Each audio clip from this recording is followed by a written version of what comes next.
কাজ বাজ করে আর সংসার চালানো সম্ভব না। কয়েকদিন ধরে চারিদিকে এত ঘোরাঘুরি করছি, ওদের আবার তাও কোনো কাজ পাচ্ছি না। হ্যাঁ রে পল্টু, কথাটা তুই খারাপ বলিসনি। দেখ না, আমি কি কাজের কম চেষ্টা করছি নাকি? কিন্তু ওই যে ভালো কোনো কাজই পাচ্ছি না। আরে ভোদা, ওইসব কাজ সাজের কথা বাদ দে, বুঝলি? সারা বছরে তো পুরো কাজ করে উল্টে দিলি। এখন আর শেষের কটা দিনের জন্য কাজ মারাতে হবে না। আর 3-4 দিন পরেই তো নতুন বছর পড়ে যাচ্ছে। তাই এখন আগে এটা ভাব যে নতুন বছরে কি কি প্ল্যান করবি। প্ল্যান? নতুন বছরে আবার কি প্ল্যান করব? যেমন চলছিল ভোদা তেমনই চলবে। আরে না গো পটুদা, নতুন বছরের জন্য আমার মাথায় একটা সেটা ভাঙা প্ল্যান আছে গো। পাড়া, আমি তো ভেবেই রেখেছি নতুন বছরে আমাদের এই পুরো ক্লাবটাকে পুরো গাড় পাটা করে সাজাবো। তারপরে এই ক্লাবে কিছু নতুন নতুন সদস্য ঢুকাবো। কি বলো পটুদা?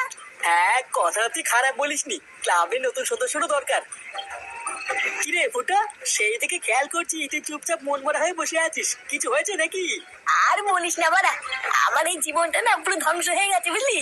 আজকে আমরা মাসের শেষের মাইনা দেওয়ার কথা ছিল, তাই সকালবেলায় কারখানায় গিয়ে মাইনা চাইতেই